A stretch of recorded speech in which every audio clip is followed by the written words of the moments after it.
এক দ্বিতীয় কত হইলো আমার দিতে অবশ্য হ্যাঁ টাকা পয়সা ওর কাছে জমা রাখবা তুমি যখন ঈদে বাড়িতে আইবা বা 2-4 মাস পরে আইবা তোমার একটা কাজের জন্য খরচ করা লাগবে এটা তোমার এটা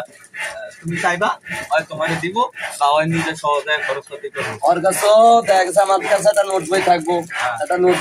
নোট বইতে লিখে রাখলাম অথবা দেখা গেছে ওর কাছে জমা রাখলাম অথবা দেখা গেছে আমার বিকাশ করা সিম আছে বিকাশে রাখলাম অথবা আমি অ্যাকাউন্টে একটা সংসার ডিভিএস করলাম এটা কোনো সমস্যা যাক অসুবিধা নাই তো এই আর কি এই আল্লাহকে যায় ঠিকঠাক মতো কাজ কাম করো এই আবার 2-4 দিন পরে আয়া বলো না না না কথা বলছো না আর এমনিও হুদাম হয়ে তো আর কথা বলতে ভালো লাগে না ওই রাজাক ভাই ভাই আরে আমরা বইয়া রয়েছে আমরা কথা বলতে কইতে আছি আমরা বইয়া রয়েছে আমরা খাউনটা কি দেবো হুদাম হয়ে কথা কতক্ষণ স্বাদ লাগে 10-11 বারটা হ্যাঁ এই তো চা বিস্কুট চাটা চা মানে চা বিস্কুট হ্যাঁ তাই ঠিক আছে রাকিব ভাই